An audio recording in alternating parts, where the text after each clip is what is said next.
Mapagpalang araw, Sir Casper. Tawagin niyo na lang po ako sa pangalang Romulo, 40 anyos. Ang kwentong ibabahagi ko sa inyo ay nangyari noong taong 1998 sa isang probinsya sa Kabisayaan. Isa lang naman akong dayo sa lugar na tawagin na lang nating San Carlos. Maunlad na lugar ang San Carlos. Tahimik, magalang ang mga tao at medyo marami ng establishmento. Sa madaling salita, hindi sila nauubusan ng produkto. Sagana rin sila sa mga pananim kagaya ng palay, gulay at mga prutas. Ang kanilang mga bukirin ay may maraming puno ng niyog, dahilan para tagurian silang isa sa pinakamalaking supplier ng mantika sa buong Pilipinas. 20 anyos ako nang unang makarating sa San Carlos. Kasama ko ang aking papa noon na isang delivery truck driver.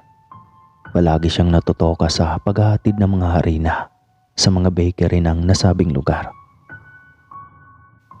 Nang masanay at makabisado ko na ang daanan papunta sa San Carlos, madalas ay ako na lang mag-isa ang bumibiyahe, lalo na't na-assign sa ibang lugar si Papa dahil ako ang pumalit sa kanyang trabaho bilang delivery truck driver.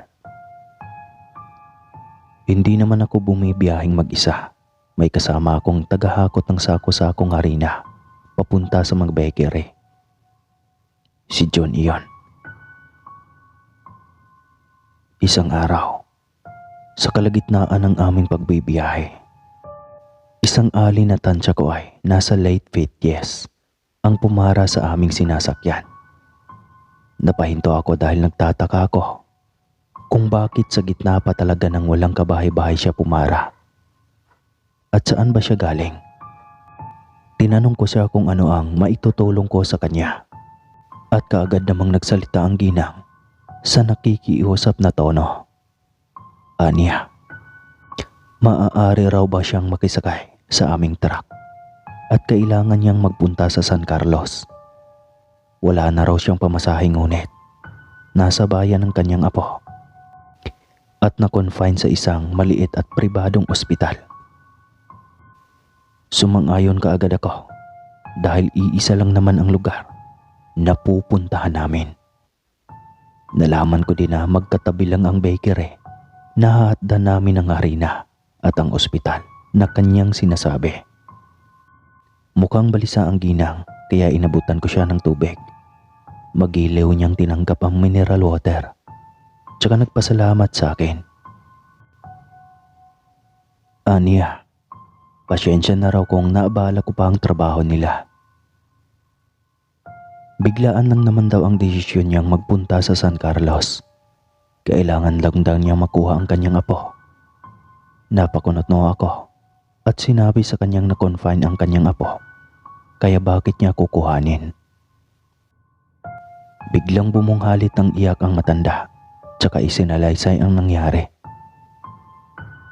Aniya, naglalaro lang sa gilingang bato ang kanyang apo nang aksidenteng maipit ang daliri nito sa pagitan ng mga bato.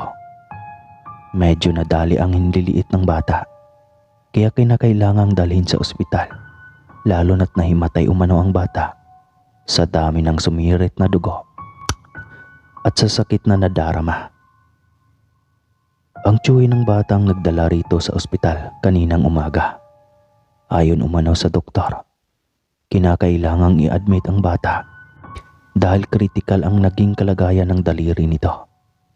Kinakailangang umuwi ng tiyuhin para magbenta ng kalabaw dahil wala silang maipambayad sa ospital.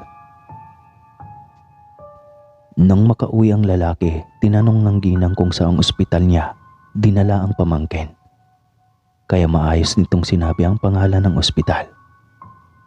Bigla na lang nanigas ang ginang sa kinatatayuan at naglupasay sa iyak na ikanagulat ng lalaki.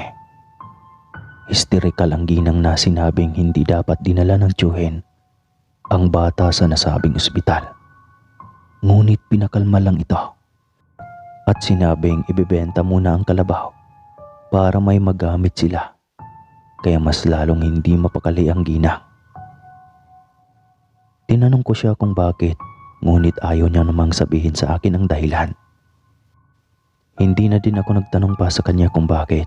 Gustong-gusto na niyang mailabas ang kanyang apo, dahil ayaw ko namang matawag na pakialamero, lalo na takay-kasakay lang naman ang alay sa aming truck.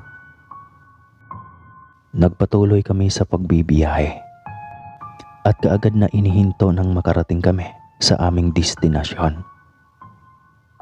Nagpatuloy na ang ginang sa loob ng katabing ospital, samantalang kami naman ay dumiretso sa kaharap na bakery at nagdiskarga. Sa kalagitnaan ng paghahakot, hindi sinasadyang nadulas ako sa semento at nabagok ang aking ulo sa sahig.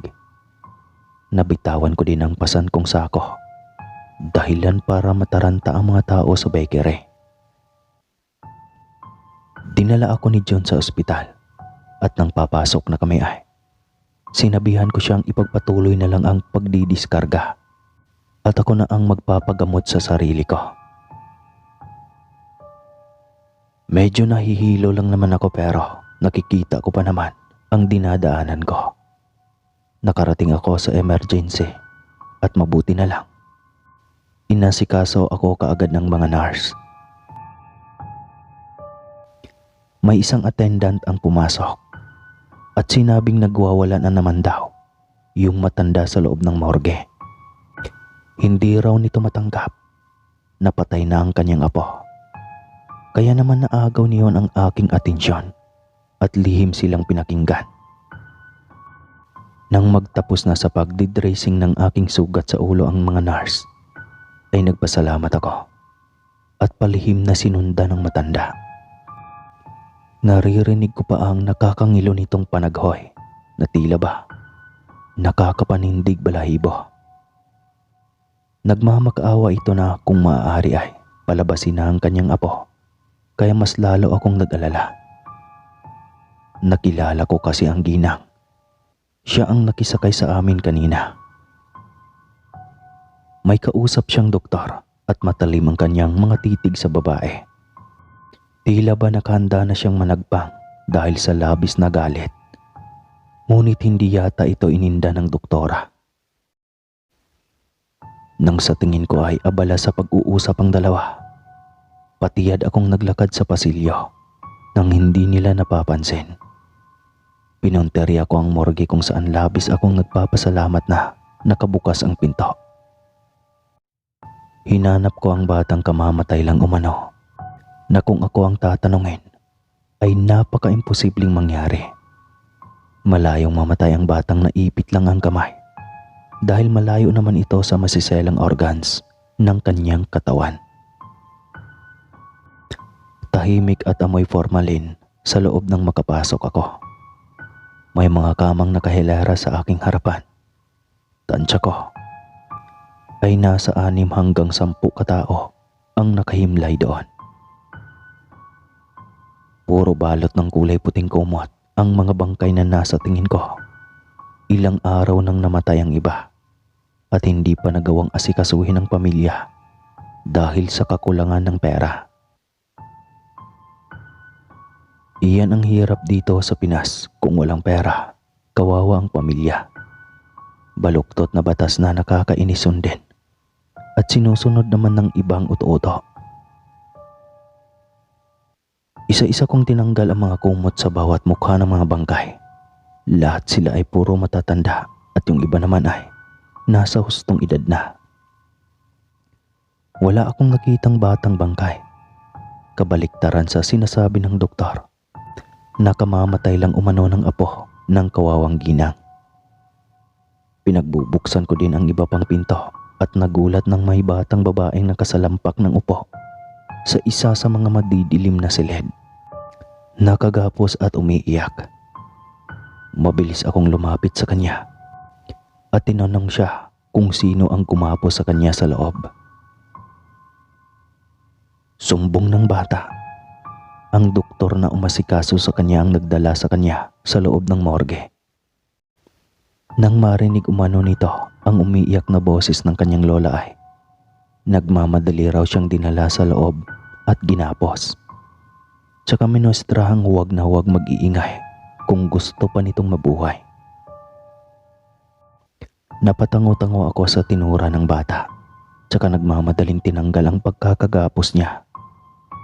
Nagpasalamat sa akin ng bata na nagpakilalang Ana.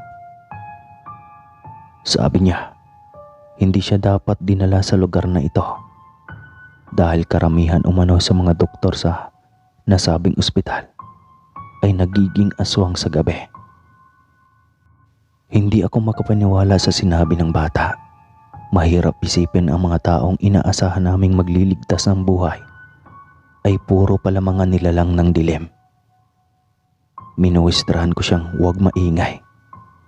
Nang makarinig ako ng mga kaluskos sa kabilang silid, nais ko yatang panawan ng ulirat nang makita ang isang naka-uniforming doktor na nakasampa sa isa sa mga iniimbal sa mong bangkay. Abala sa paghiwa at paglantak sa mga lamang loob nito. Tutup ko ang aking bibig sa pagpipigil na masuka. Biglang sumama ang aking pakiramdam at sumakit ang aking ulo sa nakita.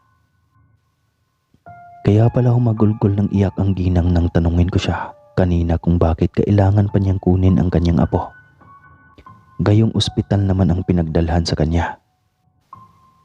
Noon ko lang naintindihan. Walang takot na inilabas ko ang bata sa loob ng morgue at naglakad pa kami sa pasilyo. Aniya, wala raw silang pambayad sa doktor sa pagpapagamot ng naipit niyang gamay.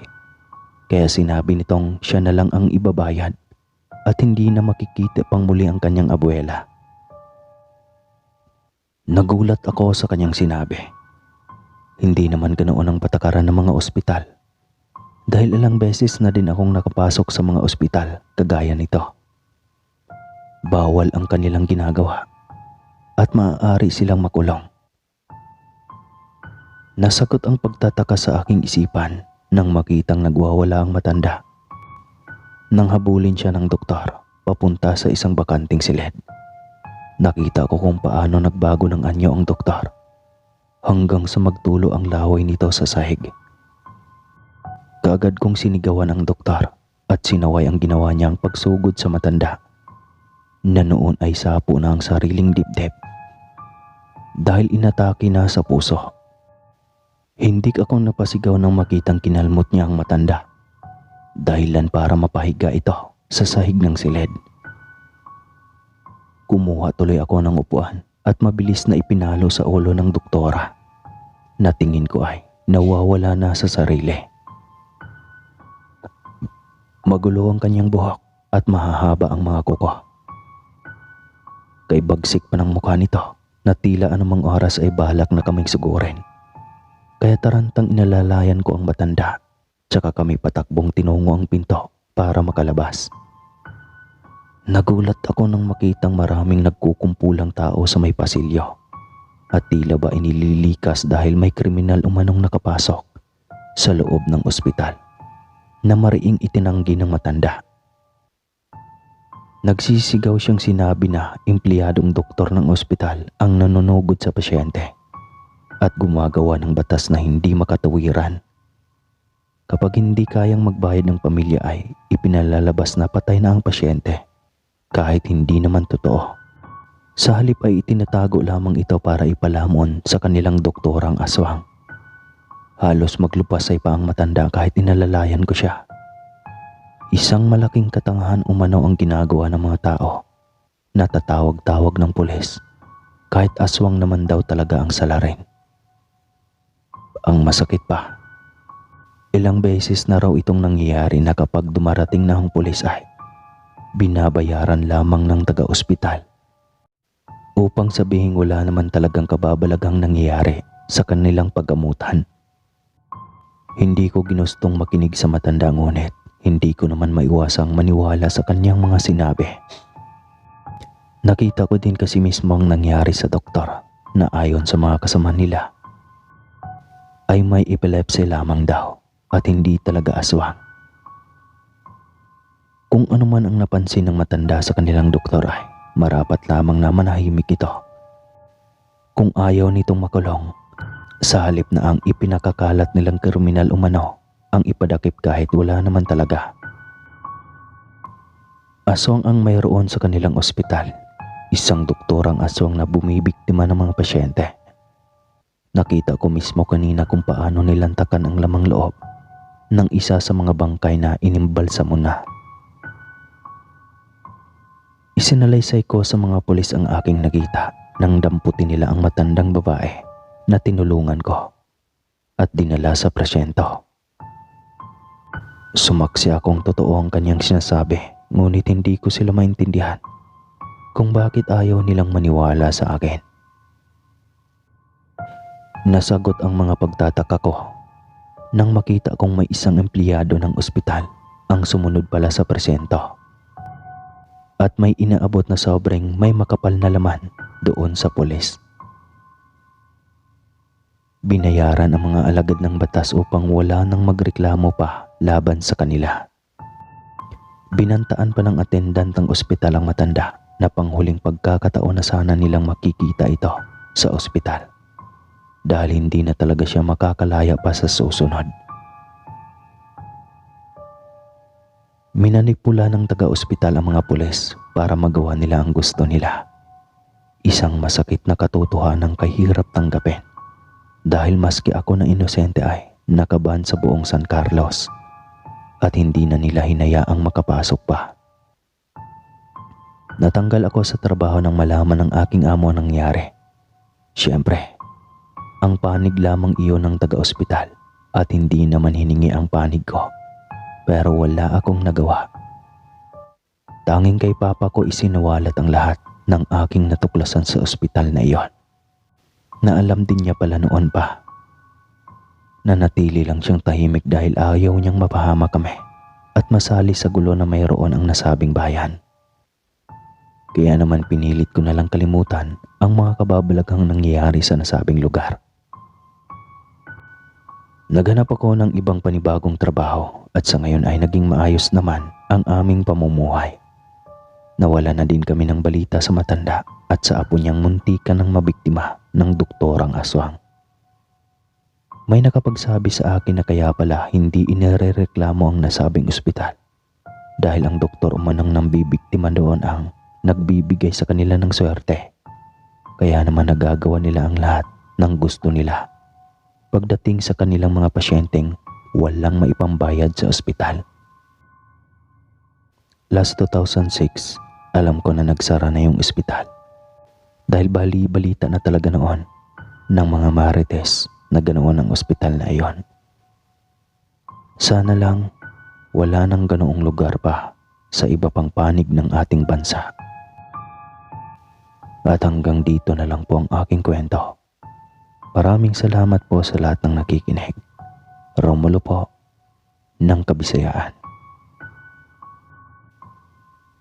At bago tayo magtapos mga kaswang, shoutout po muli tayo ha. Unti-untiin natin hanggang sa maubos yung lahat ng nagpapa-shoutout. Shoutout po kay Laarne Soles ng Kuwait. Shoutout kay Marky Sarillo. Shoutout po kay Jenny Mostrado ng Dubai. Shoutout kay Luisa Mendoza na nakikinig sa atin habang naglalaba. At i-shoutout ko muli si Ma'am Ella Fernando. Maraming salamat po. Shoutout po kay magandang pangalan to, Lagring ng Riyadh. Salamat po ma'am. Shoutout din kay Arab Noy Kitchen ng Dubai. At yun lang po muna hanggang sa susunod muli mga kaswang.